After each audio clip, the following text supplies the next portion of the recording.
చేసి మనకు సూర్యాపేట టౌన్లో అమ్మి క్యాచ్ చేసుకోవడానికి వీళ్ళు సూర్యాపేట టౌన్కి వస్తుంటే మన వాళ్ళు పట్టుకొని అరెస్ట్ చేయడం జరిగింది.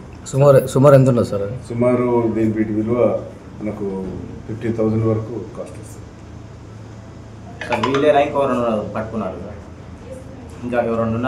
ఇతను ఆల్రెడీ ఇతని గురించి మనకు అమర్నాథ్ నిషాద్ అనేటైనా ఆల్రెడీ పాత కేసులో మనకు వాంటెడ్ అబ్స్కాండింగ్ ముందు అతన్ని పట్టుకోవడం జరిగింది. అతనితో పాటు ఈ మొహమ్మద్ హబీబ్ అనేటైనా ఇతను కొత్తగా వచ్చింది. ఇతని మీద కేసులు ఏం లేవు, ఫస్ట్ టైం.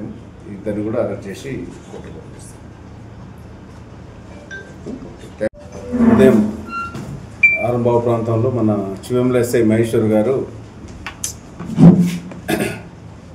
మన బీబీగూడ శివార్ల ఇండియన్ పెట్రోల్ బంక్ దగ్గర అనుమానాస్పదంగా 2 వ్యక్తులు వస్తే ఒక బ్యాగ్ పట్టుకొని పోతుంటే డౌట్ వచ్చి వాళ్ళ నాకు చెక్ చేసే వాళ్ళ దగ్గర మనకు ప్రభుత్వ నిషేధిత ఎండు గంజాయి దొరికింది.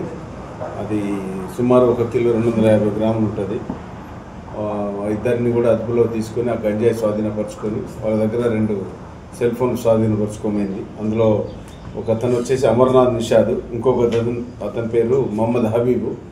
ఈ అమర్నాథ్ నిషాద్ అనే అతను యూపీ స్టేట్కి సంబంధించిన వ్యక్తి.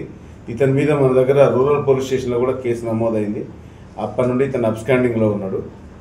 ఈ కేసులో ఇతన్ని అరెస్ట్ చేసి మన రూరల్ పోలీస్ స్టేషన్ కేసులను కూడా మేము అరెస్ట్ చేస్తాం. వీళ్ళ మీద ఇద్దరి మీద కూడా షీట్ ఓపెన్ చేస్తాం.